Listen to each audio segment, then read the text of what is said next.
Policing the streets has changed a lot since the days of Dixon of Dock Green. There we go. But some things remain the same, and local police officers listening to people's concerns is still a priority for neighbourhood teams across the country. Good afternoon, everybody. And in modern-day Britain, we need them now more than ever. In this series of Neighbourhood Blues, we follow Northumbria Police. We move to the top of the street, please. One of the largest police forces in the country, serving a diverse population of 1.5 million people. Thank you very much. Bye. Whether it's tackling troublemakers, Don't point at me. cracking down on antisocial behaviour crippling our communities, Keep on walking now. or waging war on illegal drugs. This is a big one. They keep our streets safe by fighting the crimes that affect us most, bringing criminals to justice at every opportunity.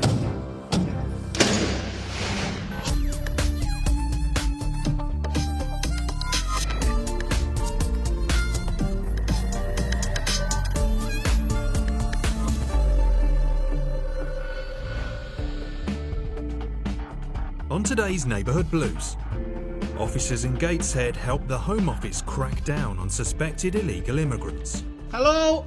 I think you're just being a bit obstructive at the minute. Mm-hmm. Yeah? You're just not telling us the truth. You're not telling us what's happening. In Sunderland, the neighbourhood team makes a discovery in an abandoned house. This is a big one. And Neil comes to the rescue after one motorist's careless parking infuriates residents.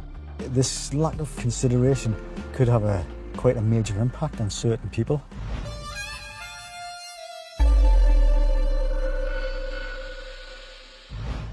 The neighbourhood team know everything there is to know about what's going on in their area. So when other enforcement agencies need in-depth local knowledge, they often ask the neighbourhood team for help.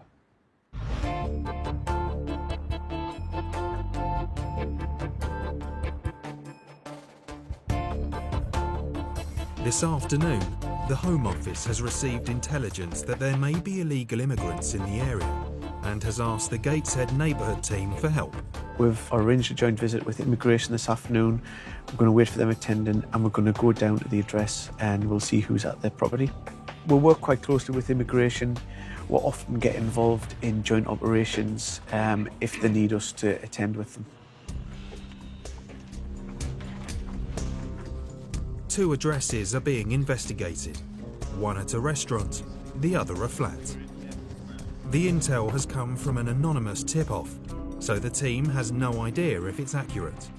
There's not going to be a great deal of fuss. We're not smashing doors or anything like that. We're just going to go in, just have a chat and see who's actually there. It's very big in the back. It's only a tiny shop. Inside the takeaway, Brian takes the lead. Hello. You all right? Coming to do a visit. Who else is in with you? Well, 2 or 3. 3 of yous. Is anybody out the back? Yeah. Can I have a quick look out the back? Yeah. The workers are calm and happy to cooperate. Are you happy for us to be on the premises and do some checks on them? Yeah. We just need a form signed to allow us on the premises, and once we do that, we'll do some checks. While immigration find out if the 3 workers are in the country legally, Brian does a criminal check too. Can I have 3 persons checks, please? Brian's police checks come back clear. None of the workers has a criminal record. They're not outstanding or wanted for anything criminally, and there's nothing to suggest we need to speak to them for any other reason at all. So immigration will do their checks, make sure everything's in order, and then they'll be just left to carry out the work. The Home Office checks come back clear too. All the men are legally allowed to live and work in the UK. With the restaurant given the all clear, the team moves on to the second address, a flat nearby. Hello? Hello? It's the police. Hello? Can we come in and have a chat? It's the police. Yeah? Who's in? Is it just you? No, just me. Just you? Can I come in and have a quick chat? This flat. Yeah, which room's yours? Room, I don't know only. So what are you doing here if you don't know which... My friend. So where's your friend? Just go to the working. So he's at work. So which room's he in? Which room have you just come from? This here. Right, you open that door for us No, then. I don't have key. You don't have key? Yeah. The man says he doesn't live here and is visiting a friend. Where's this key for? No, not key. So where is it for? Well, you're in somebody's property. You don't know who lives here. You don't know the name. Well, how's he your friend? Where do you know him from? And how long has he been your friend? It's 3 years. 3 years. Yeah. So if you've known him for 3 years, you know his name. His name is. Right, spell his surname. I don't know spell. I know speak English better. I know. Well, you can write it down for me then. I don't know writing. So I think you're just being a bit obstructive at the minute. Mm-hmm. Yeah? You're just not telling us the truth. You're not telling us what's happening. Brian manages to get the man's name, and the immigration team cross-checks it with its database of people who've entered the country. We've come across a male who hasn't got access to any of the individual rooms which are located in here. He had a key on him. We've checked the key in the door to see if it worked, and it won't open. With the doors all locked and no key, there's no way to look in the rooms. The team is wondering if the man is hiding something inside. Were you in this room a few minutes ago? I don't. He's going out. You? No, no. You weren't in this room? Yeah, I go to the Ozu. When we came up the stairs, the light went out. Yeah, you come back. I don't know if you do. You come back. I light on. I go to Ozu, because I go to mosque. Right. Brian decides to have a look around to look for any evidence that the man is living here. Anything of yours here? Yeah, This one? Yeah. Right. If your bag's here, you must be living here. No, I don't live here. All is a. Can you check is a home? You know. What's that for? For ball. Football? Yeah. Over the radio, the team has an update. The man is a failed asylum seeker. He is known to the Home Office, but has absconded after failing to report to his local immigration centre. The failed asylum seeker isn't arrested. With no criminal record, this is now an immigration matter. He's served papers and left at the property. He must now report to an immigration office. Immigration have done their checks, we've done our checks. They've told him what he has to do. He has to go to Middlesbrough to sign on, I believe, next week. So the flat has been left secure. And from a neighbourhood point of view, we'll keep an eye on this flat and we'll be paying some regular visits in the next few weeks. It's a job that has to be done. We're not necessarily looking for offences. It's better when there's no offences. But being here reassures the public. The intelligence obviously coming from probably the local community. So it just shows that we are reacting to the information they give us.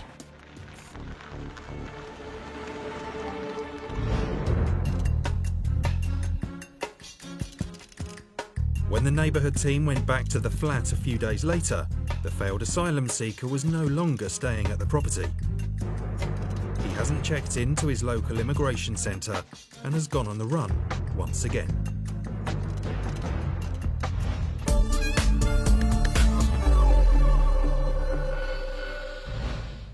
When an area becomes associated with drug use and dealing, it can threaten the reputation of an otherwise respectable street.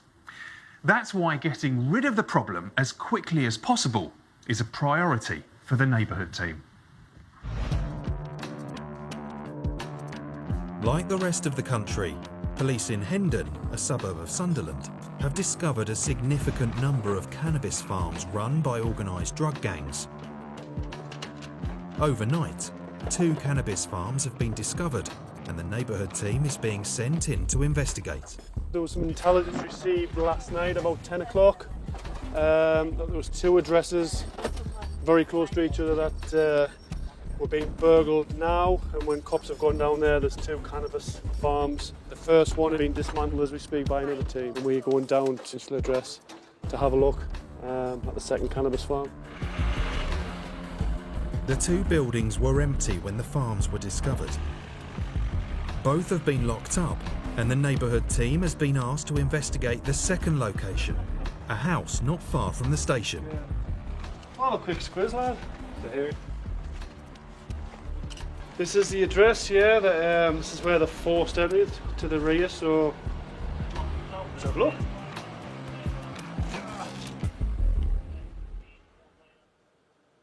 Once inside, PC Ross and the team find evidence of a substantial criminal enterprise, including multiple plants not yet ready to harvest.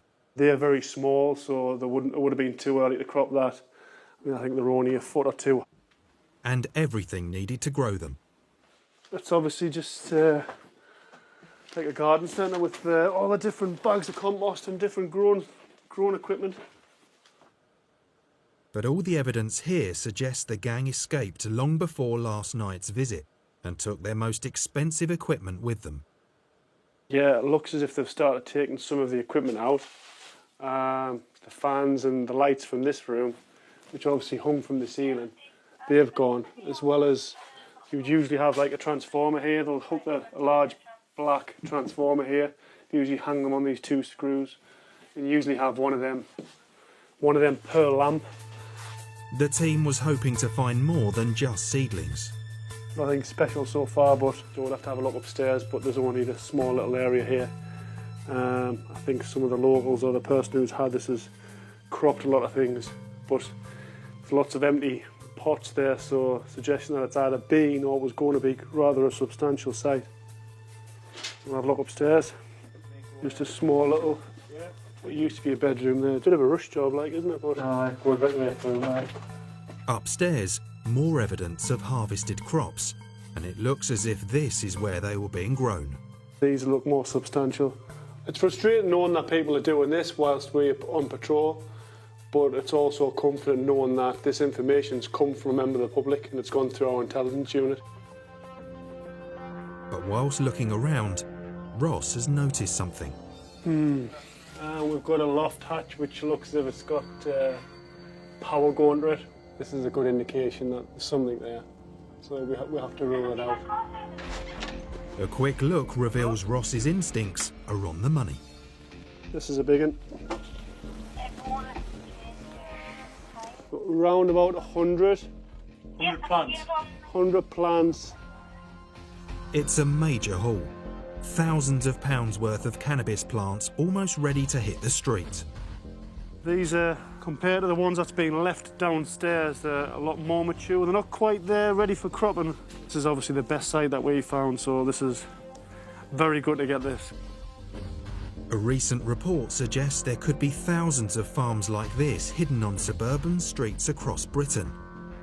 The illegal cannabis industry is now worth over £1 billion to gangs with links to fraud, terrorism and human trafficking. The team was planning for a straightforward demolition job, but this unexpected find means they'll have to call forensics. It will also mean a serious clean-up operation. It's a lot easier if we have a room downstairs that's been cleared already, then we can take all the stuff down ready for the skip, because we don't want to have, obviously we can't put this stuff on the street. Create a space downstairs and then we can bring stuff down from here afterwards. Fine. Downstairs, Mick and Craig have arrived and have suited up ready to help the clear-up operation. Ross gives them a full briefing. The loft hatch is very, very small. You've got to kind of do a Superman kind of thing to get in. Right. So the plan is to clear this, tidy this as best we can, and then just pass stuff down. We'll cut it down here because there's just no workspace. Every plant the team has discovered must be bagged, tagged and meticulously recorded as evidence. Good old bread knife's the best one. Cannabis has been proven to cause serious mental health problems and is thought to be a major contributing factor to respiratory illnesses like lung cancer. Stopping a crop as big as this from getting into their neighbourhood is real job satisfaction for this team. But as they begin to dismantle the farm, the damage the gang have done to the rented property becomes clear. It's a canny little 2-bedroomed little property. Obviously needed a bit of work anyway, but even more now, that'll go obviously to the loft. People have to remember, there is a big cost to this sort of operation. It's not just a few plants that people are going to have a smoke on a weekend or something. This is someone's house that he's rented out. There's holes in the roof. The electric's all being bypassed. That's what people have to remember. The team knows all too well that farms like this are often run by human slaves, trafficked from countries like China or Vietnam. And there's plenty of evidence here that this was the case with this illegal enterprise. The kitchen, have a little look. Obviously, we'll see there's quite a bit. So, like, Southeast Asian, I'm going to hazard a guess to say it's Vietnamese, I might be wrong, but certainly Southeast Asian type food, noodles, and then in the cupboards there's just bags and bags of stuff. It indicates that it's like organised crime, Vietnamese, people possibly trafficked over, who were brought over to tend to these crops. The stockpiles of food indicate that the person living here wasn't allowed to go outside for fear of arousing suspicion. Curtains will have been permanently shut. I don't think he'll have been coming and going from the house at all. Maybe he's late at night to meet someone and meet his handler maybe and get some food, but certainly not through the day. He wouldn't have had any sort of life, any sort of social interaction with anybody other than the person who sort of got him stuck here, basically. After 2 hours of hard graft, the team is ready to load anything which can't be used as evidence into a skip. Forensic officer will have a look at the circuit boards that we took, as well as the lamps, and see if they can first of all get any fingerprints off them. They'll send them off to see if they can get a hit on them. There's also a couple of other inquiries we can do with the landlord. We'll have to speak to the council, see if we can find out the landlord details and go down that route to see if we can establish who was in here over the last, say, 3-4 months.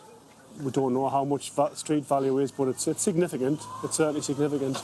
Until we get yield values from the forensics, we don't know exactly, but it's going to be potentially tens of thousands of pounds worth of cannabis off the streets, which is ideal. It's ideal. In total, 144 cannabis plants were discovered at the property, with each plant estimated to yield cannabis with a street value of just over £400. The team stopped around £60,000 worth of illegal drugs from hitting the streets.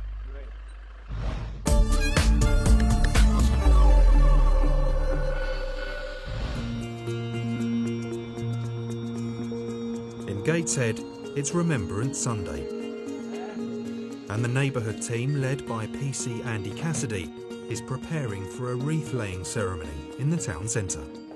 Remembrance Day, a massive day. I've been given this role to pass the wreath on to our superintendent, who will put the wreath down at the cenotaph with other dignitaries from other sort of areas of the armed forces. Whilst the team will be paying their respects, they'll also be on duty and are keen for everything to go smoothly. You'll get a couple of hundred people that will turn out there, families, and it's important for those people that this day goes without anything going wrong. As well-known faces in the community, representing the force is important to these officers. For Andy, his team's involvement is a huge honour. The exact running order, I think Super would be about third, I think. Right, okay. Third or fourth. And then when I've done that, I just come back here. Past the wreath, just come back here. Yeah, absolutely. Lovely. No problem. As always, high-profile events like this can become targets, so the team must be vigilant.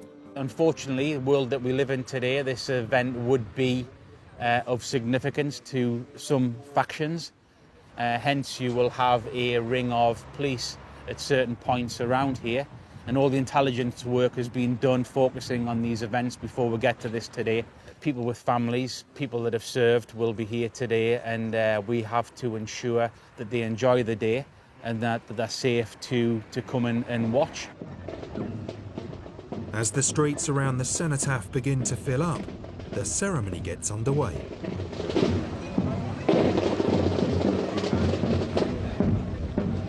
More than 1 million British military personnel died during the First and Second World Wars, and nearly 70,000 civilians also lost their lives.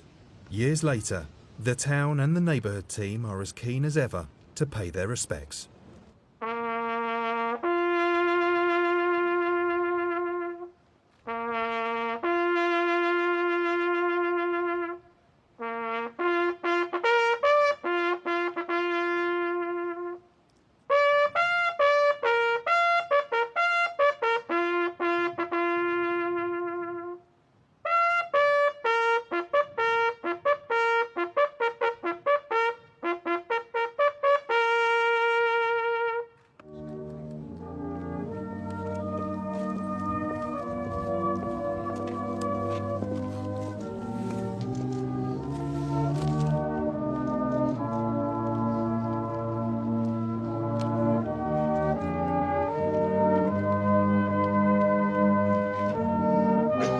The ceremony draws to a close and has passed off without a hitch. It's really good. Everything's went off great. A few spots of rain. Thankfully, it kept away. Excellent. Gets very emotional for some people. You see all the different groups that put the wreaths down, and people just come, want to pay their respects, and they want to be safe. And thankfully, we've managed that today. It's a lovely day.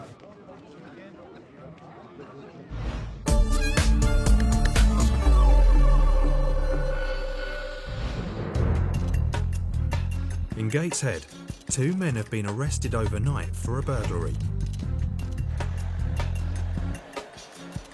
Neighbourhood PC Mark Allen is heading to the building site that was broken into. There's a new Aldi getting built down off Sunderland Road, and they've had a couple of lads break in there last night and steal some items, so there's been a couple arrested and we've found a couple of drills on them. So we're going to pop down the site and see if we can get them identified. Just 9% of stolen property is returned to its owners. All I heard, I'm just 2 minutes away. And Mark wants victims to feel something is being done about it. For me, there's a couple of things we can really do to try and, I suppose, increase public confidence in the police. When you're a victim of crime, what you want is the perpetrator, the suspect, to be apprehended and, I suppose, punished in some shape or form. But secondly, if you've had anything taken from you, you want that back. The suspected thieves were stopped late last night near the construction site, carrying what the team believes to be stolen tools. They're punching upstairs. Is he? Right, champion, cheers. They can't be charged until the victim identifies their property, so finding the owner could make or break the case. Construction worker Graham is both happy and surprised to see the stolen tools. They're both mine, aye. Champion. Touching the door, aye. Right. I take a bow when I say about yous. I'll get a quick statement from you. Time's money, you know. 5 minutes. Okay, man. It's a result for the neighbourhood team and Graham, who is self-employed and unable to work without his tools. How much it costs to replace them is a couple £100, right? But potentially, if I hadn't got them back today, I'd probably lose about £300 or £400 doing what I need to do. Now Mark must take a written statement from Graham. What got here? Like 2 angle grinders? Two.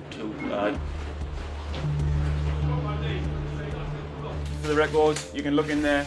Those 2 angle grinders that you can see in there, it's actually into what they belong to yourself. You can confirm that they're yours. Yeah. But you've had to fork out for them, eh? Graham is keen to get his tools back, but unfortunately, they may be needed as evidence. The lads at the construction site at Aldi can ID these properties belong to them. Can I give them the tools back, or do you want us to retain them for forensic sort of potential? It's just obviously that they're very keen to get them back because I think they're pretty much off the tools for now. I think they've been found in possession of them, haven't they? If we can hang on to them for the time being. No, that's inconvenience for you. We'll get them back as quick as we can. Mark promises to do his best to return the tools by this afternoon. but getting a statement is essential if thieves are to answer for their crime. Going to make a victim personal statement. It would just be something that I put at the end of this statement, saying how this has affected you, how it's affected, your income potentially. And then a quick signature there and at the bottom. The personal statement provides evidence of Graham's loss and will be considered in court during sentencing. Right, I've got your mobile number there, so we'll give you a call. All right, before 4 o'clock today. Anyway, we've done our best. At least we've got them, eh? No. Mark heads straight back to the station to deliver Graham's statement and stolen property as evidence. It's not the monetary value. He comes in here every day, he works hard for them, and these are the tools of his trade. I wouldn't be able to function, without my radio or a couple of other things.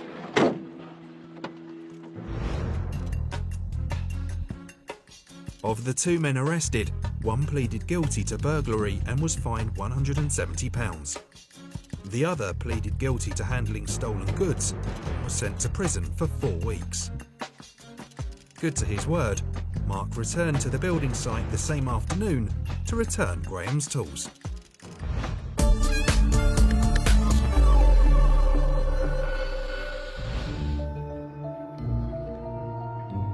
In Newcastle, Neighbourhood officer Neil Johnson has been called to a parked car, which has infuriated residents. I just had a call that somebody's private driveway is blocked in by a vehicle, but we don't know where the vehicle, who the vehicle belongs to. Keepers coming back is out of our area, so they might just be visiting.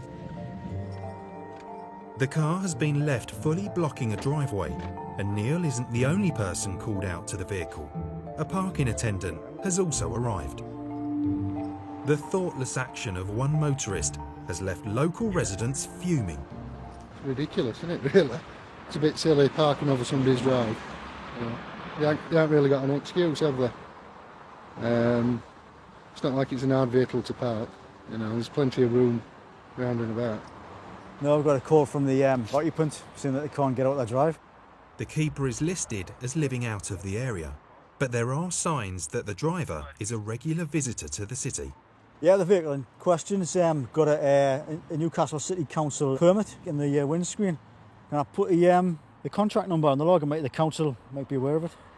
As colleagues back at the station run further checks to try and locate the owner, Neil goes to speak with the woman who made the complaint. Are both these cars? I'll take which no, one's... this is the dentist. Right. He has to be out, obviously. Yeah, I'm going to have to get this physically uplifted shortly. That would be great. Yeah. Council give it a ticket, and police are going to uplift it. That's good. Before Neil brings in a tow truck to move the car, he makes one last effort to see if there is anything which could help track down the owner. Just looking to see if there's any identification left on the letters, anything like that, with a name on. That might be able to further the inquiry, but there's nothing apparent. We'll give it a few minutes, see what the council can dig up on the contact details for the keeper, and then we'll have no option but to remove this. But when the council come up with nothing, Neil is left with little choice. It's certainly what you would probably, most people would class as an annoyance or a trivial incident, but it's not. This lack of consideration could have quite a major impact on certain people. The car is towed away, and the residents can finally get on with their day, while the owner of the vehicle can expect a hefty bill. Be a minimum of 150 plus the VAT, that's it's 180. Then there's £20 a day storage goes on top. An expensive parking day fund. Turned out well in the end for everybody except the owner of that Corsa.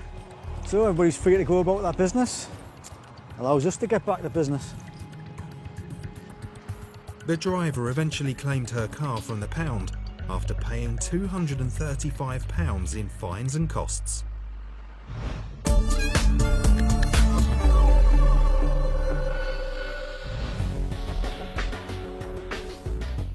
The River Tyne is an icon of the North East, but it's also a favourite with criminals.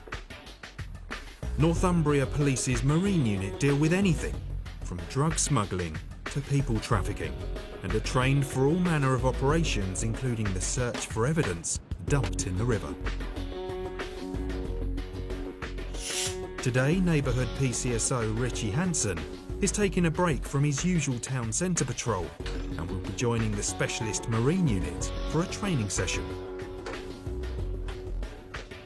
The officers in this division all work as regular PCs on land, but are on call whenever their unique water-based skills are required.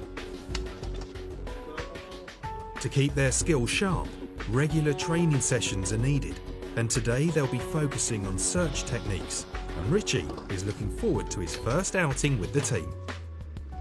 For this exercise I've been attached to do the comms for the divers when they're in the water, so they'll communicate through me and then I'll pass it on.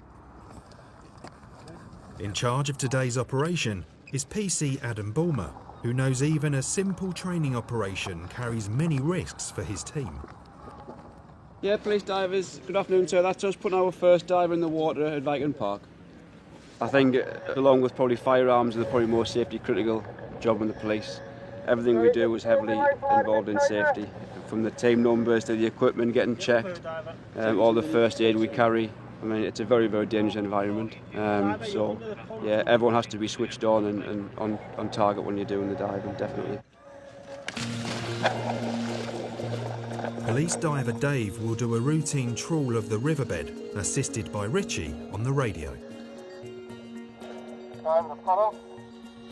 Go ahead. A scan of the riverbed is far from straightforward, with almost zero visibility and all manner of hazards. Down there you have a mask on your face, you can't see anything, it does feel quite enclosed. So I think if any kind of fear of claustrophobia, it's just a big no-no for police divers. It does take a certain kind of person, I guess. Yep, all overhead. There's various objects in the river, from shopping trolleys to tyres to scaffolding bars and so forth. So the pattern will be all over the place. So we'll be searching that small area between the pontoon and the jackstay. It gets to the other side, it's one-on-one, and he moves over to the other side. With so many dangers, the team doesn't take any chances. Standby diver Mick is ready at a moment's notice. Whenever there's a police diver in the water, there'll always be a standby diver on a completely separate air system, ready to go just in case the diver got trapped or got into any difficulty whatsoever. Then it'll be a case of deploying the standby to go down and hopefully sort out the situation. With this being a training exercise, the diver isn't expected to find anything.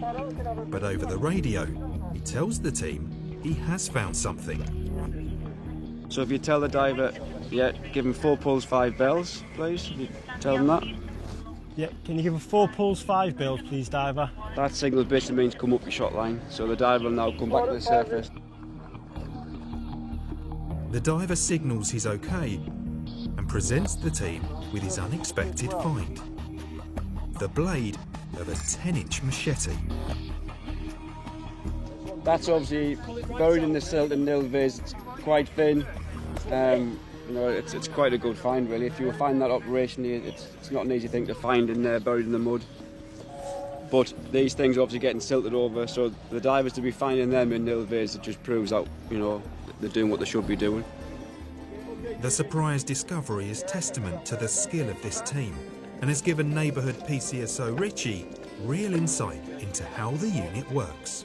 The marine unit, you know, within the police force, in my opinion, is sort of the best department within the force, and hopefully one day they'll allow PCSOs to work with the marine unit. If so, then my name will be first on the list, I think.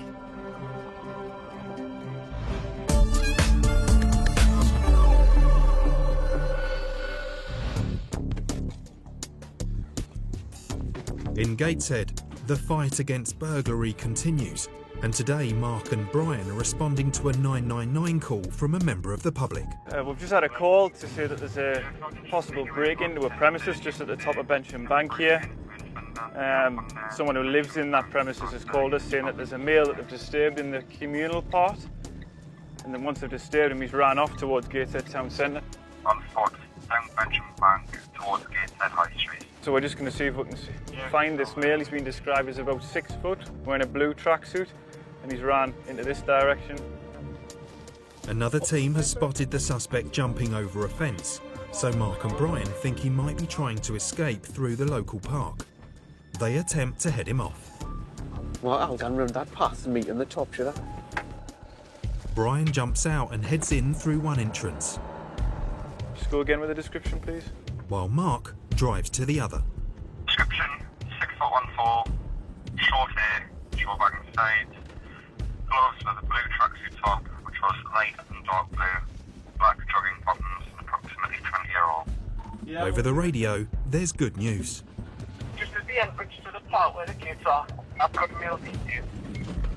Brian has caught the suspected burglar and is putting him in cuffs.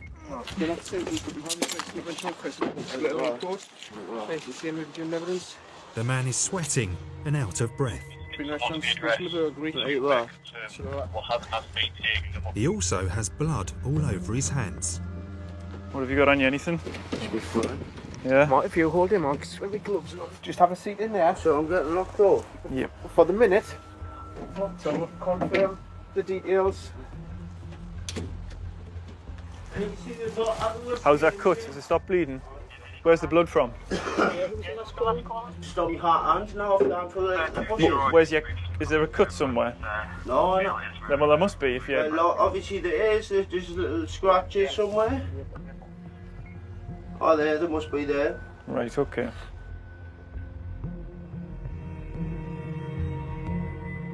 He's got a small cut to his wrist. It's superficial. I mean, I appreciate there's a little bit of blood there, but I think he said he's nicked it on a bush somewhere. Officers at the scene of the burglary report that a man fitting the suspect's description broke a kitchen window and tried to get into a flat, which could explain the man's cut. He says he cut it on a bush. People are known to sort of run through the park and things like that, so I've come around here and made a search. This mill's been running down the bank. I've stopped him. He's out of breath. He's covered in blood, so he's been arrested on suspicion of that burglary at the minute. But I'm pretty confident we've got the guy who is being referred to by the caller. He's been messing around up to something. What it is exactly we don't know yet, but Brian's just speaking to the cops who are at the scene now, and they should be able to give us a better idea of what's happened. The officers who are investigating the burglary arrive to pick up their suspect. We've got detained here. This arrest has been a team effort. But if it wasn't for Mark and Brian's quick thinking and local knowledge, the suspect, who already has a string of burglary convictions, may have gone on to commit further break-ins. Yeah. The man was convicted of burglary with intent to steal. He was sentenced to 18 weeks in prison, suspended for 18 months.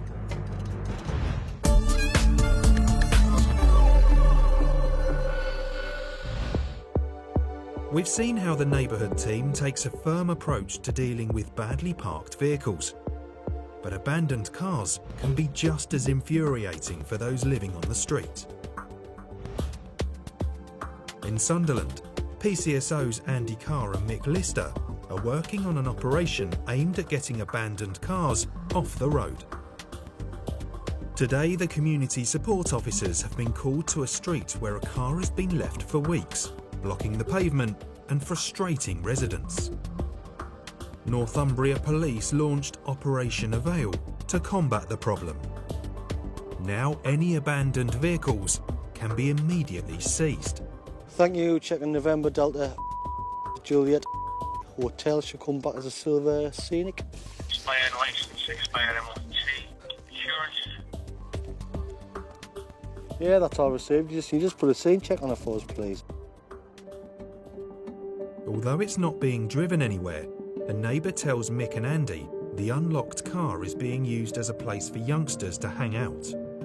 She also says it's been there for over a month and she wants it gone. The car has apparently been left by someone who moved out of the area.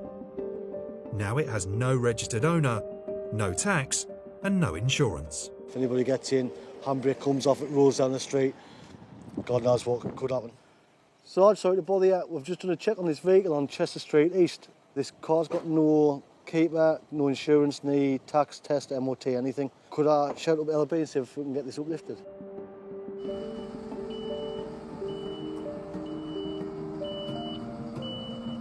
Yeah, recovery trucks have arrived. Obviously we'll pull up against this and obviously get it dragged on, sign it off and away it'll go. Since Operation Avail was launched, Northumbria Police have been seizing vehicles across the area and many have been destroyed. The Neighbourhood team pride themselves on dealing with the type of crimes that affect people most. An abandoned car left on the street is an antisocial eyesore, and one which the residents here will be glad to see the back of. Aye. You'd be amazed how many's pointed it out to us now. Do you know what it is? We've walked past that and it's never been pointed out for months, Jack. How's it? No, we've done a check on it, Jack. There's no in onus on out. trade, It's in trade. No tax on it, no insurance. It's an instant uplift. That's the joy of living in Millfield. It is. Yes, it is. It is. It's a lovely area. Fantastic. Well, good response time tonight. Within 40 minutes. 40 minutes, obviously the car's away.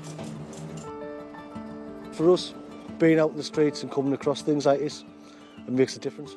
It was nice though, the tyres were flat on it. Obviously the car was insecure. To get some of that uplifted, for me, yeah. See the residents happy and we're happy.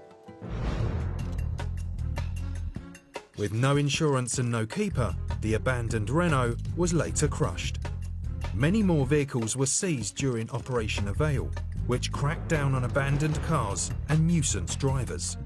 The operation is still being rolled out across the force.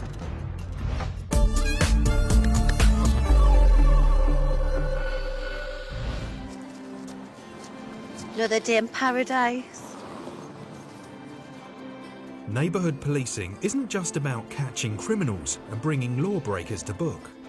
And you ever need to speak to us, I'll give you my details. Meeting the public and supporting local schemes and businesses is all part and parcel of modern-day policing. Today, PC Neil Cutter and Acting Sergeant Dave Heron are on their way to the opening of a cafe which Neil has supported since its early development. I've been involved in a group, Friends at Thompson Park group, which basically get together and they've been trying to sort of regenerate the park. And part of that is this community cafe, and there's also a community garden centre in there. And they're just trying to get more people into the park and get it used and get a bit of sort of local ownership. Thompson Park in Sunderland was opened in 1933. The old park keeper's house, which lay derelict for many years, came to represent the park's problems with antisocial behaviour, which Neil remembers firsthand.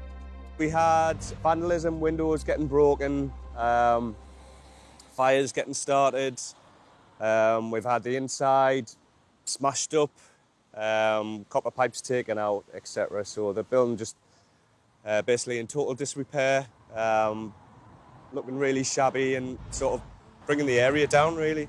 With council funding, support from the Neighbourhood team and the local community, youth leader Anthony Semley decided to turn the house into a cafe. We just tore the place apart and started from scratch, really. And what you can see now is the fruits of hard labour and a lot of work from people behind the scenes helping me put this project together. It's been 4 years of hard work, but with the help of volunteers and funding, today the once derelict building can now open its doors to the public. So I've had lots of support from different people, and what you see now is the results of that hard work. All right, and the lads here, bit of practice for them. Put your drinks order in, and they'll serve you. All right. So really, guys, thank you.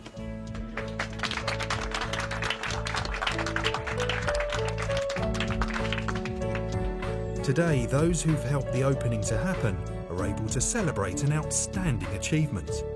The cafe will hopefully be a place for everyone to enjoy and will stand as a testament to what people can do when they work together.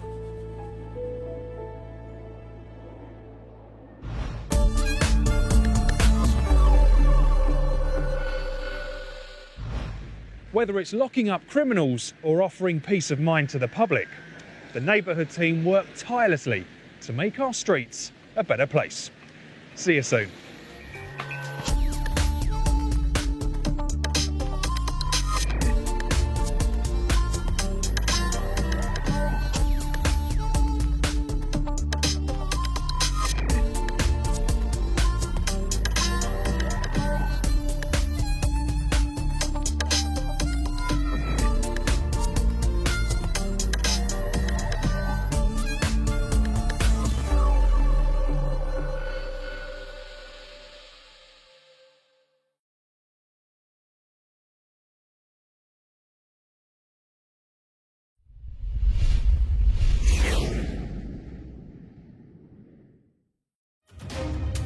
Policing the streets has changed a lot since the days of Dixon of Dock Green.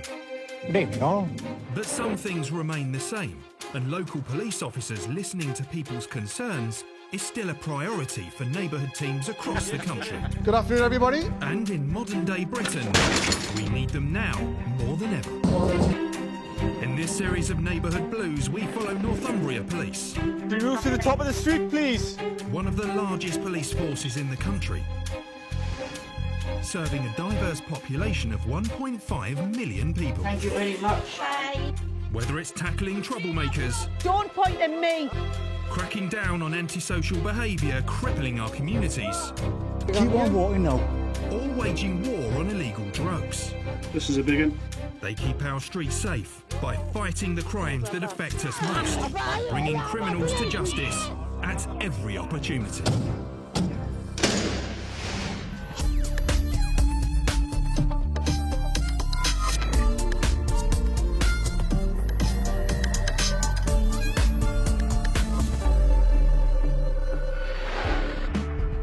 On today's Neighbourhood Blues, a seaside festival ends in a soaking. Stay there. No. A pair of ripped jeans causes offence on the high street. Have you got holes in there? Ash? Dear God, man.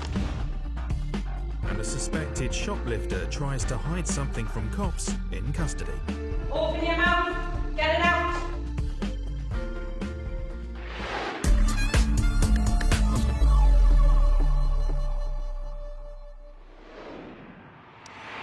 Northumbria Police's neighbourhood teams are made up of frontline officers taking on any crime that comes their way.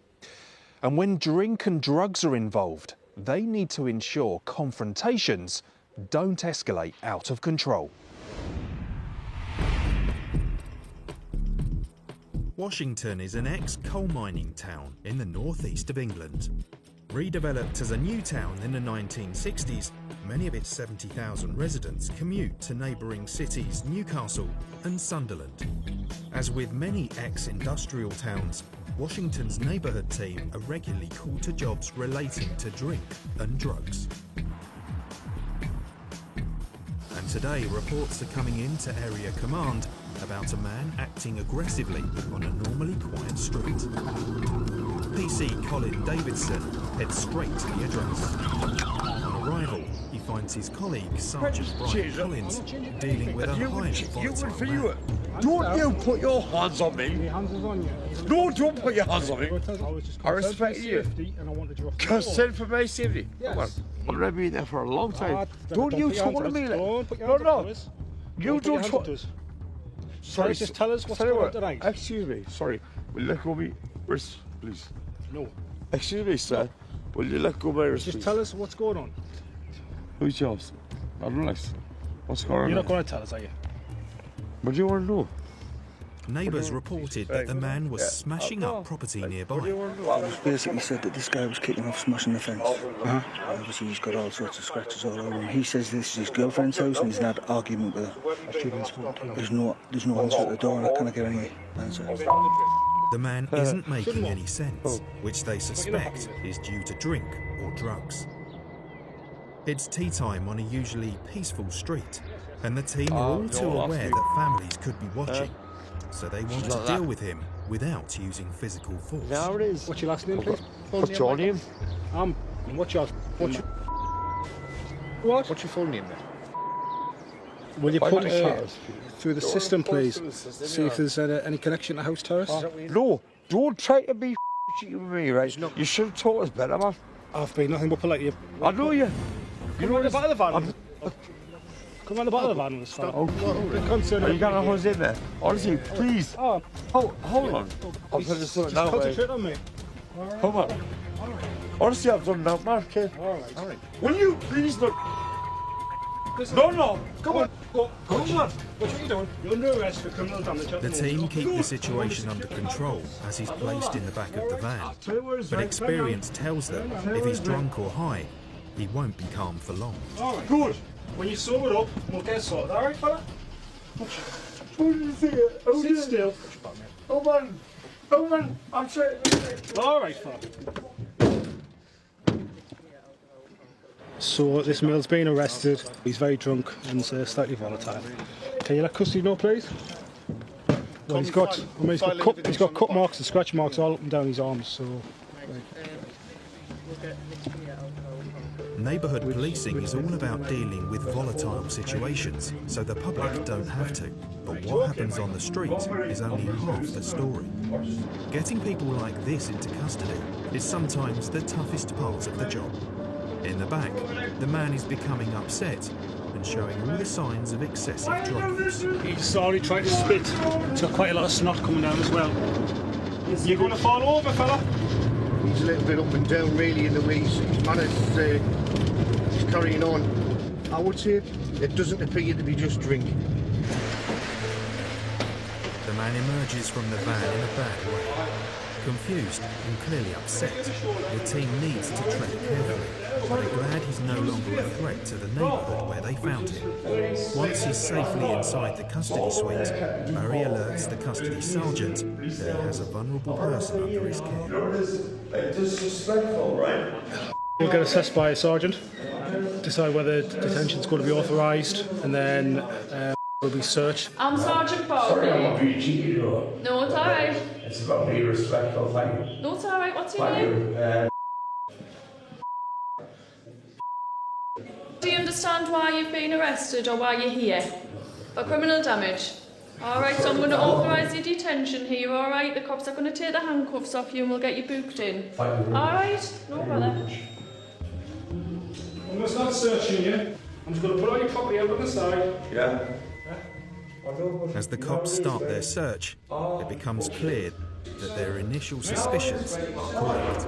I don't know what type of drugs it is, but I'm guessing it's drugs. It looks like because they found some drugs on him as well, that the likelihood is that he's under the influence of drugs. Unless he's going to tell us what they are, we'll have to test them just to see what class they are, and if indeed they are drugs.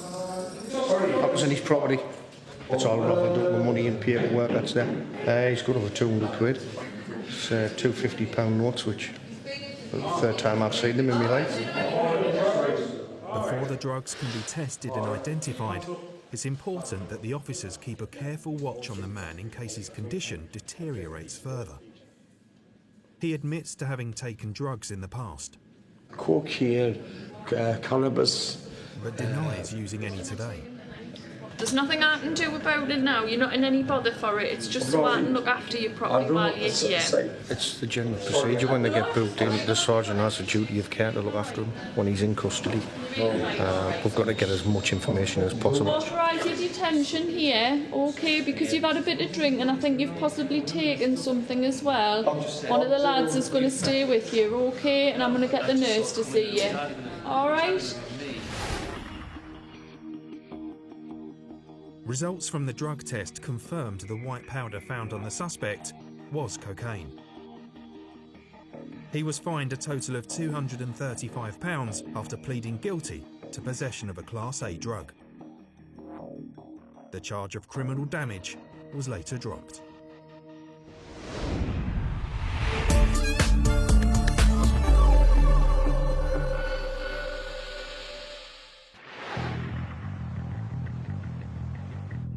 The port town of Blythe, 15 miles north of Newcastle, was once a hub for shipbuilding and coal mining. As well as its industrial past, Blythe has also nurtured musical talent too. Dire Straits' Mark Knopfler was raised here, and the town is proud of its buzzing live music scene.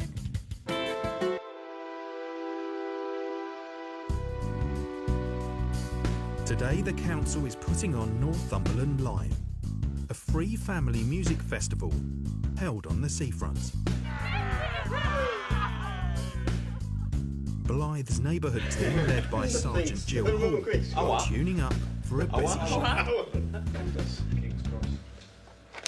2017 headline band is the Undertones. This will be the 4th year of the festival at this location. They've introduced a licensed bar for 2017. This is the first time they've done it. There's nothing on there which mentions anything about alcohol, but obviously let's be sensible. If people have had too much alcohol, we need to be speaking to them and giving them some words of advice. If it gets leery or it goes a little bit over the top, then we'll have to deal with those individuals either by escorting them off the premises. But I think it's all probably going to be in good fun. All right? Okey dokes. Cheers. You'll be getting that next. Right. Over 10,000 visitors are expected to descend on Blythe's beachfront today. PC Steve West is optimistic about the shift ahead, as he knows a music festival on his beat is a good opportunity for neighbourhood officers to do what they do best.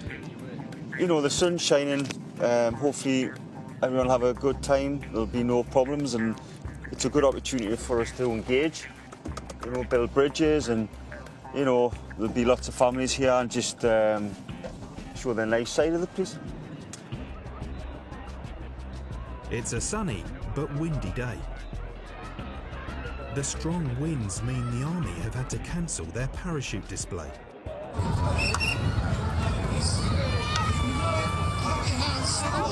But there's plenty more on offer. And for Steve, the headline act may even give him a chance to revisit his youth. This year it's the Undertones, which are a punk band from Belfast, one of my favourite bands from the late 70s. So I'm looking forward to seeing them. But there'll be, you know, we've got age ranges from babies up to, you know, old age pensioners, you know, so there'll be plenty who will remember them, and hopefully it'll be rocking later on and I'll be amongst it. There's a fair few hours before Steve can clock off and work on his manager. And with the beach now packed full of punters, there'll be plenty to keep him busy. What you wearing? Right now, a call has come in from a panicked mum. Jill, the sergeant's just been over, got a report of a little lass gone missing, 3 to 4 year old called Courtney. So obviously Neil's got a description, 3 to 4 wearing like a Minnie Mouse dress, red and black, so last seen round the park area. So I'm just going to ask staff there to keep an eye out. The team needs to act fast. First stop for Steve is the DJ booth to put out an announcement over the tunnel. All they have is her name and a description of what she's wearing. While the announcement is made, the team spread out and speak to family members and friends searching for any clues as to where she may have gone. The Northumbria unit of the Maritime Volunteer Service has also offered to help. She's got, I believe, a red and black Minnie Mouse dress called Courtney. Last seen at the park. 3 to 4. That's all the only information I've got at the minute. Okay, we'll spread out. Brilliant, thank you. Thanks very much. Losing your child is terrifying, especially amongst thousands of people next to open water. As more and more time passes, the team extend the search perimeter. PC Keith Sim is searching a derelict house near the festival. Well, I know what I was doing when I was a kid, and sort of this type of thing was ideal for sort of exploring and seeing what you could find. Sort of always going into the places where you shouldn't be. And it's literally across the road from the main event, so it is a possibility that they could have ventured across here. Over the radio, there's good news. The 3-year-old girl has been found and has been reunited with her mum. She had a very distinctive Minnie Mouse dress on, which was tartan. So when that was put out over the tannoy, obviously whoever was with her, it wasn't Mum, one of Mum's friends came and she'd had her in the park and she'd literally took her eyes off her for a split second. And that split second, she's like wandered off. Bless her. She was crying, weren't you? For Mummy. Yeah. Didn't like being by yourself, didn't you not? No. Bless her. Yeah, so it was really helpful. I'm totally pleased that there's so many people with the high visors on that are here to help all the children, really, like. She was very, very upset. We quickly calmed her down and arranged for an announcement to be put out, and we'll try to get her name out of her. What we normally tell little lost children is always remember your name, always remember where you live, even if it's just your street name, and always try and remember Mummy's or Daddy's name. Amongst the crowds, officers have found another lost 3-year-old, but this one has 4 legs. See you by the beer tent. Cheers, mate, thank you. Whereabouts? It was up there, but it's just running out, eating people's bait, basically. Right, so and I've it's held on getting to free it bait. for about 10 minutes. Aye. And Nobody's come so it's nobody's close. But it's a friendly little thing. It's got a mobile number on the tag, so we'll give that a ring. Cheers. Border Terrier Trevor has lost his owner, but luckily he's wearing a collar. We'll give the mobile number a ring, maybe head over here so we can actually hear the phone and see if we can find the owner. To the stage crew! It's clearly looking over here, so it's possible that they're over here. No? Are the owners? No. One phone call and a short walk across the beach later,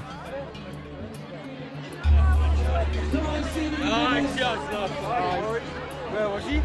I don't know. I think he was around there. Some guy brought him down to us. Trevor is reunited with his relieved owner. He's no bother though. He's Please not phone him anyway. I've got another one as well,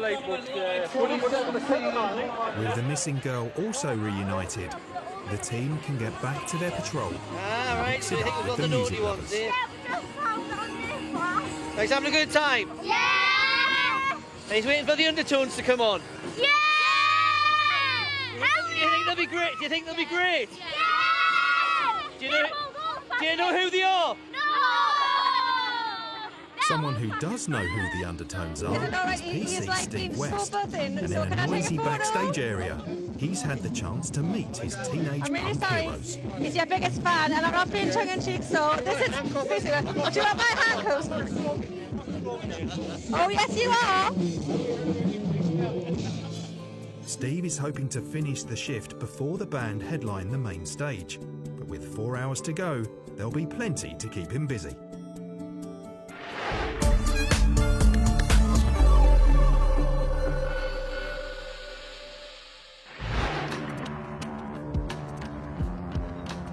"17 miles southwest of Blythe in Newcastle, PC's Neil Johnson and Hayley Douglas have received a call from a police community support officer on their team who needs their help.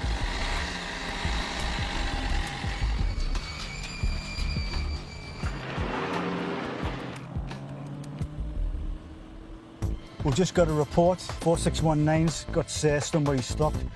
He's on his own. Community support officer, but he's not equipped to deal with that. He's just engaged in a conversation at the minute. But they are wanted.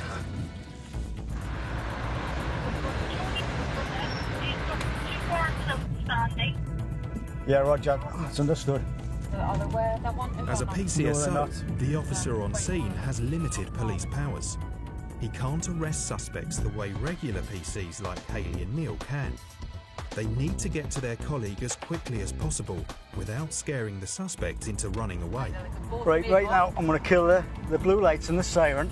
I don't want to startle anybody on the approach. We're about 30 seconds out. If they see an approaching police car with the blue lights and sirens blazing, I would probably startle them and then run off.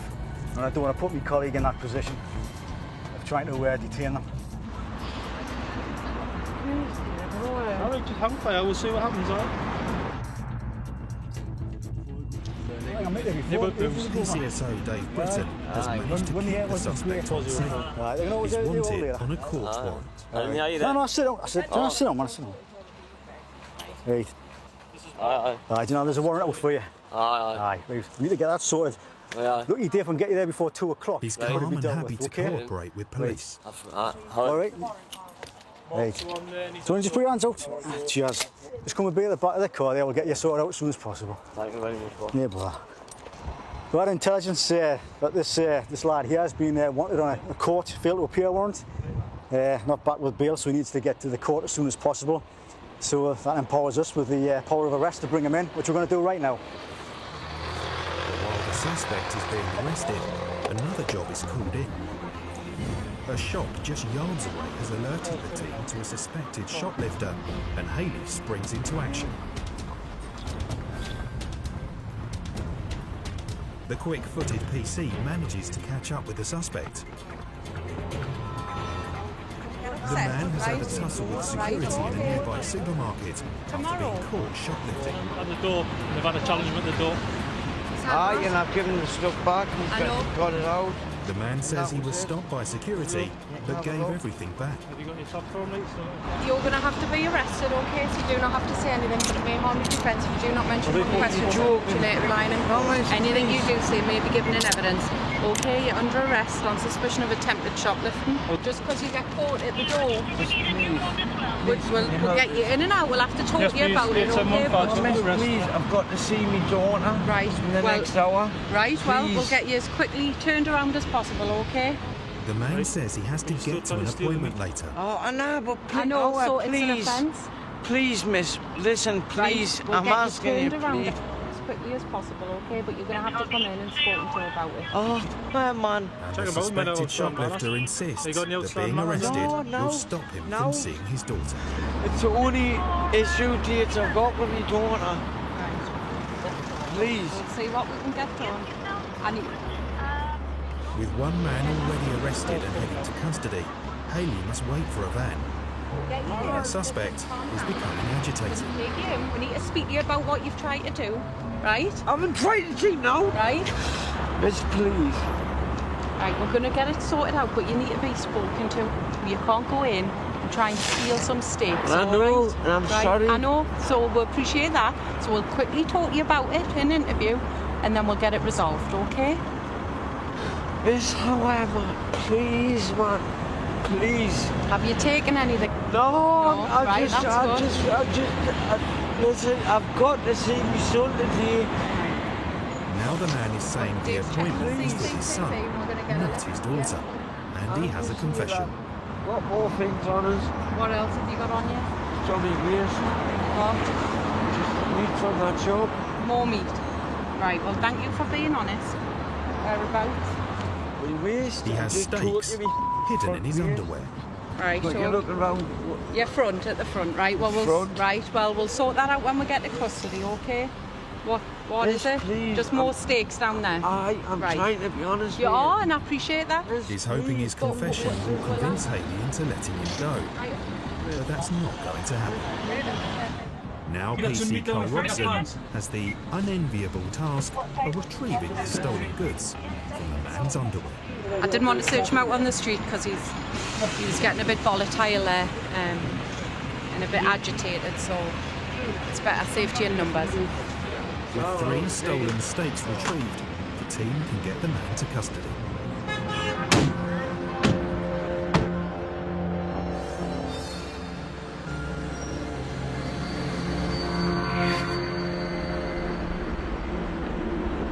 We're here now. Yeah? How long will I be in here for? That's what I'm asking. As quick as you can make it. As quickly as we need to just quickly speak to you about what's went on, yeah? As the van pulls into custody, the suspect falls silent, suspiciously so. As they get him out, Carl finds a phone and an empty condom wrapper, which the man must have been hiding when they searched him. You going on here with this package? Where was that? Rip the corner off. What have you done with the internals?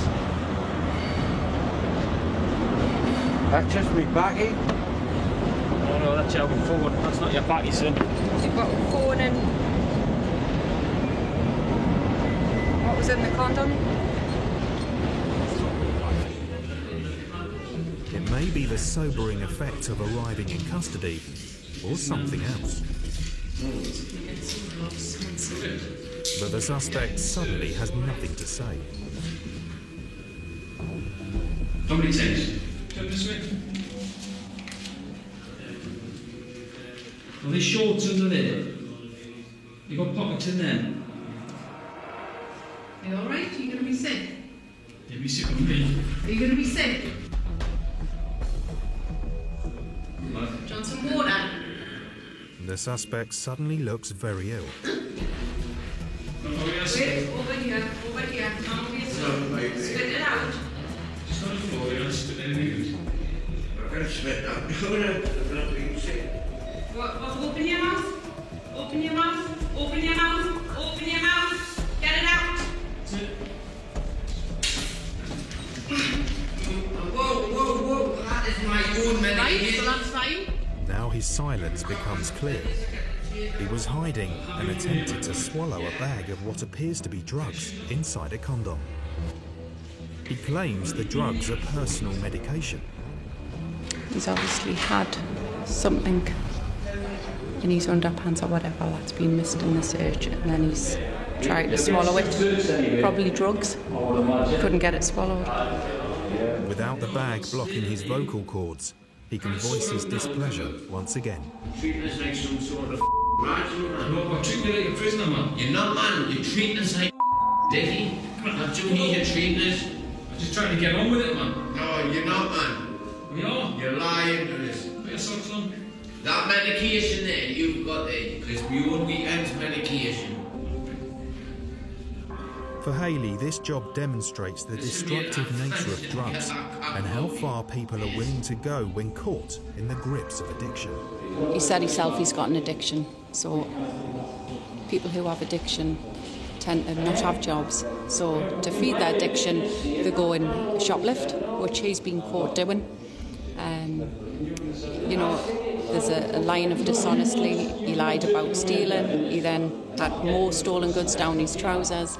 He's then had drugs secreted in him, which he's then tried to swallow to hide them from the police. So he's going to have to be questions about a whole host of matters. That's one today. And hopefully as well, though, we can get him. He clearly needs some help as well with these problems, so we can direct him in the right way to get some help.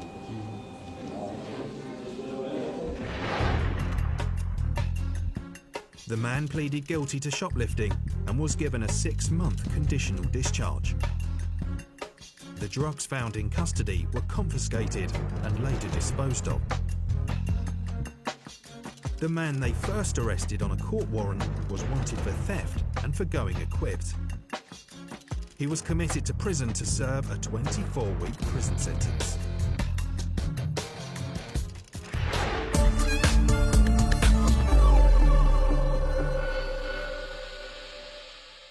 Just go that way.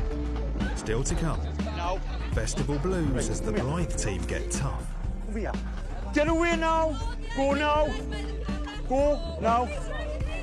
Nothing to do with you. And the wrong trousers gives officers a knife. Why would you come out like that? You always do. When they pants on with them trousers on.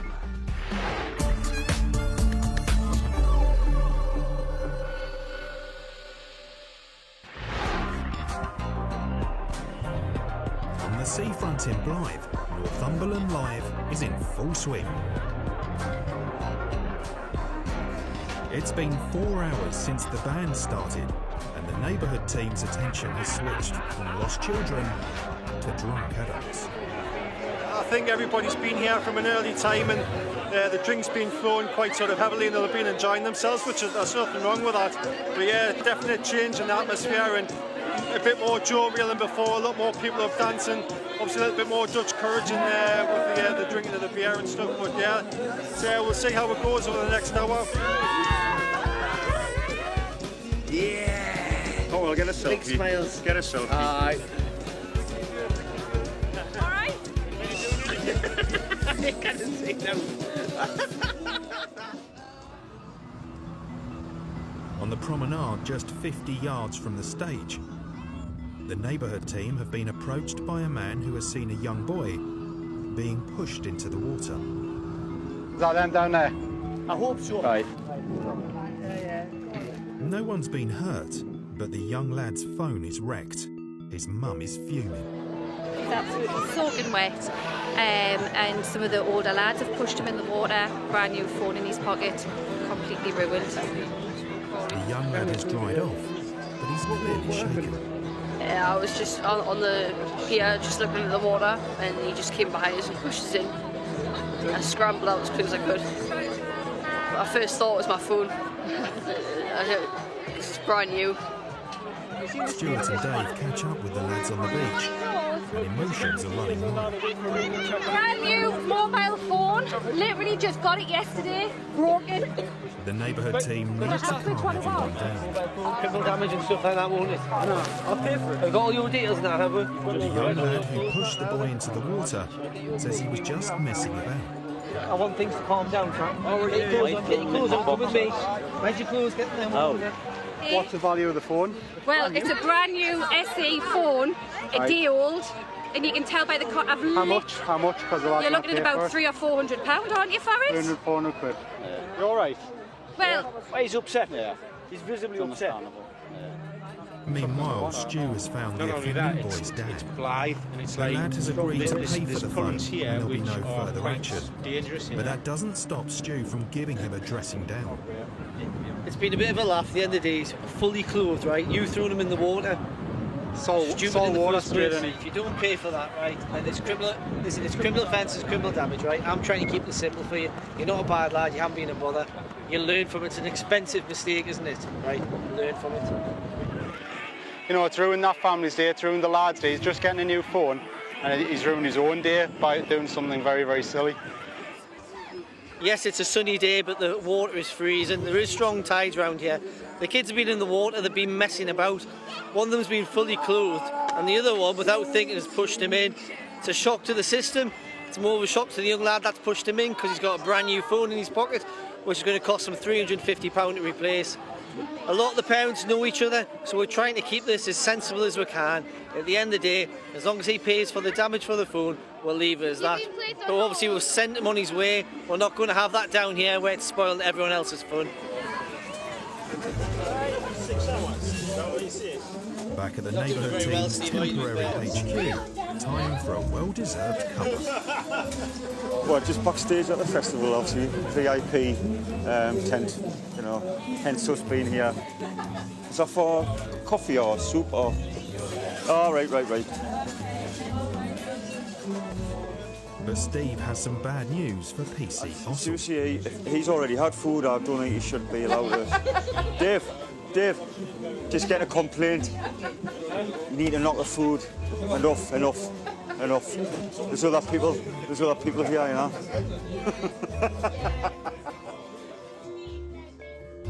Outside, the headline acts are preparing to take to the stage. Steve is hoping he'll be able to catch a glimpse of his favourite band, the Undertones. I love more punk music, and they were, when I was sort of growing up, they were a massive part of my listening bands I listened to, you know, Stiff Little Fingers, obviously the Clash and that, but I did have a soft spot for the Undertones. He is so excited.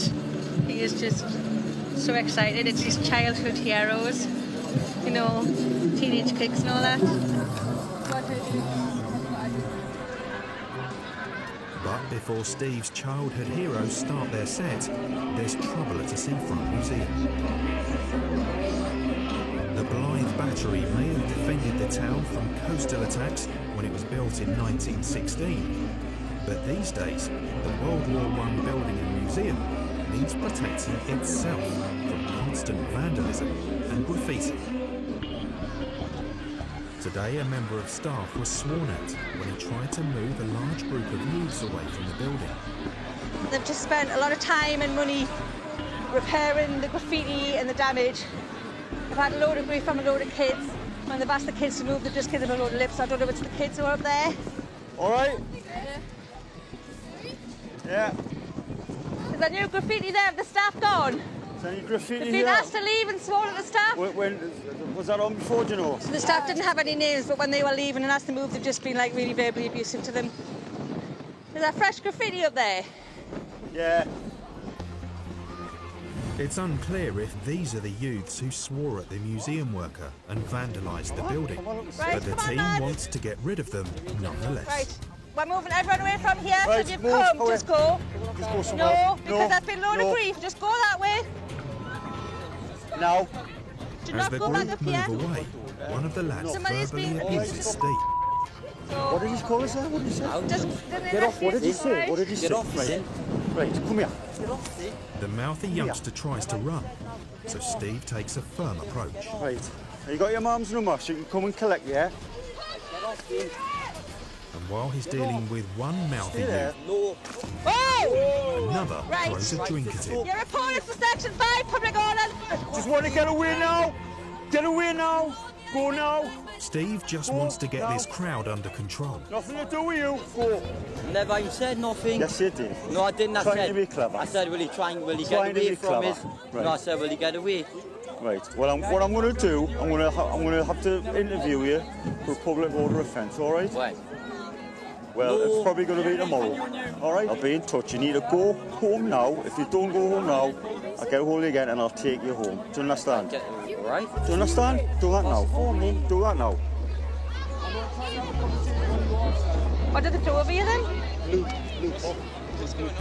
Covered in sticky, fizzy drinks is not quite the rock and roll end to the afternoon Steve had in mind.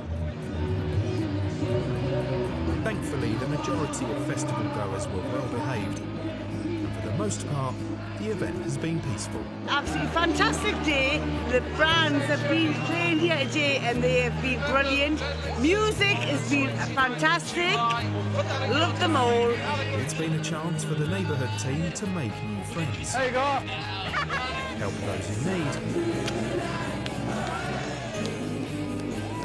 And for PC West, a chance to catch the last song of one of his favourite bands, The Undertones.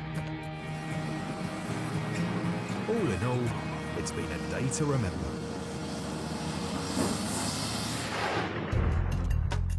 The young lad who verbally abused Steve West was spoken to about his behaviour and no further action was taken. The team eventually caught up with the lad who threw a drink at PC West, and he was given a youth rehabilitation order.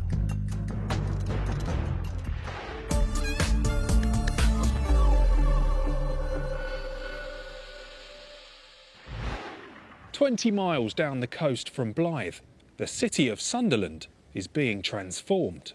A new bridge being built over the River Wear is just one of many new developments. All part of a £1.5 billion regeneration, which will change the face of the city forever. DC Jill Calvert was policing this area before the neighbourhood team was put together, and has seen the area go through many changes. To keep her neighbourhood safe, Jill knows to expect the unexpected. I love policing the city centre. I wouldn't work anywhere else really. I've spent 15 years in the town centre now, and I can't imagine working on any other neighbourhood team. It's busy, it's varied, you get to know lots of people. It's great, yeah, it's definitely where I want to be. Today, Jill and her colleague Chris Pennock have received a call from shop staff who have reportedly seen more than they bargained for. There's been a report of a male walking around in just cowboy boots, nothing else, all on shore, on Blandford Street. So we're just we see if we can see them now. If the reports of a man walking around with no trousers on are true, they need to find him fast. Has he gone in the peacock? And the people who made the call to the police point him in the right direction. Chris and Jill split up and checked the last two shops where the man had been seen. Chris finds the man in a charity shop. Thankfully, he has his trousers on. Yeah. No, that's fine, mate. I'm not talking about your bags. We've had information that there's somebody been walking around with nothing on. What's on me? Reports of the man wearing no trousers appear to have been overstated. But Chris thinks he knows why the call has come in from the high street. Have you got any pants on? No. You've got any pants on? That's what it is, mate. I'll put this there. The man is wearing jeans which are ripped up to his crotch, but he is not wearing underwear. Yeah, he's in here. Right. We've obviously had a couple of calls about you walking around like that. I mean, why would you come out like that? I always do. Eh? I always do. You always do? With no pants on, with them trousers on? No, I changed them. Right. After checking at the other shop, now it's Jill's turn to get an eyeful. What brings you through here today? I've come back for these, not these here. I've come back, seen them yesterday. When I was in Sunderland yesterday, Friday. And I've come back for, there they are there. Them candles, see them? All right. The big candles. Flippin' heck. And they've got the... But Jill's not interested in what he's bought. So what you been doing in Blandford Street and... I went out to get some there. Yeah. I'm talking about your... Blandford Street. This is it, isn't it? Yes. I was going to second-hand shops. I went there to get some Yeah, ice so cream. what you've been doing just before you've come in here then, with clothes? With clothes? Or not having any clothes on?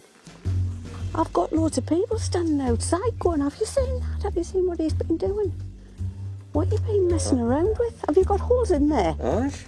Dear God, man. Because I've got no underwear on, but I haven't too much else still. I tell you what, go and buy them and then we'll get that sorted out. Jeepers. The man agrees to buy some shorts from the charity shop and put them on. A police background check reveals no reports or warnings on him. You managing? Yeah, please indeed. What size should you have? I've got a size on 36 these. Right, okie dokie. They will do. The complaint we had was that there was a man exposing himself. And then obviously, when you see this gentleman's jeans, there's a huge gaping hole just to the side of the crotch area, and he's not wearing any underpants. So it's very likely that he might have been exposing himself. But whether it was deliberate or not, we don't know yet. So we'll have a chat with him when he's decent. All the things that you come across on a Sunday, that's not one that I was expecting. Where did this call come from originally for the man on Blandford Street with the cowboy boots? I think it was Hornvogans first and then Herons. That's received, thank you. Now Jill needs to speak to the shop staff who made the complaint. I need to know what you saw. Not perhaps literally what you saw, but who called it in? He was in yesterday. One of the girls had to serve him. Did you say to him, I can see anything or not? No, no one said anything. Nobody said anything. Right, okay. So he was in yesterday wearing the same things, doing the same things, and today nobody's seen him take his trousers off, because that was the information we got, his trousers were off. The information I've got is he was in yesterday wearing the same trousers, all right, going commando. And the poor girl at the till got a bit of an eyeful, a bit more than she'd expected when she was serving you, all right? No, in Home Bargains. Oh, yeah. And then you've been in Home Bargains again today with all your bits and pieces on show because of your nice ripped trousers, all right? So that's 2 days on the trot, no underwear on with a hole like that in your trousers. I can't believe that nobody says nothing to you. Nobody says nothing to me. And I got my Home Bargains, Asta, and my hairdresser's so low, and nobody says nothing. And I've got tons of ripped.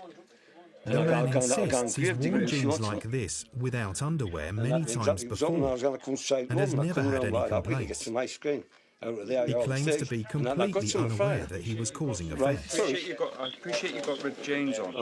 But you've got underwear, but you've got to wear underwear. I'll give in to that, yeah. I'll put my hand up to that, I will put my hand up to that. The girls are laughing about it, all right? They're not prepared to make it, they don't want to make a complaint. All right? Right, thanks. I'll tell them thanks. Yeah. Yeah. Honestly, it's a word of warning, all right? Because if we come across you again... Right. And we'll get the same sort of complaints. You're not going to get a buy. You'll be coming into the police station. You'll be interviewed. Oh, yes. Wear ripped jeans are you like? Make sure that you're decent. All right, David, we'll look after Thank you. Right, bye. Well, I got a shock because I didn't know what they were on about. About witchy jeans being ripped, and a lot of people wear them ripped, and I got a shock when I asked us about being nudist, which I'm not. I'm fully dressed, and just that I haven't got any underwear on, and I've had different ones on, more than these ripped, and nobody's ever saved me. The man seems to have learned his lesson and says he will cover up from now on. He didn't think he was exposing anything. He said he's wore those jeans for years. He's been all over the northeast wearing them, and he didn't think they were an issue. It's Sunday shopping, so not all the shops are open, but there is still a few people milling around as well as kids. So he needs to be a lot more mindful of that really when he's getting sort of dressed. Neighbourhood officers deal with whatever comes their way with an open mind and always try to use negotiation rather than force. Stay safe and see you next time.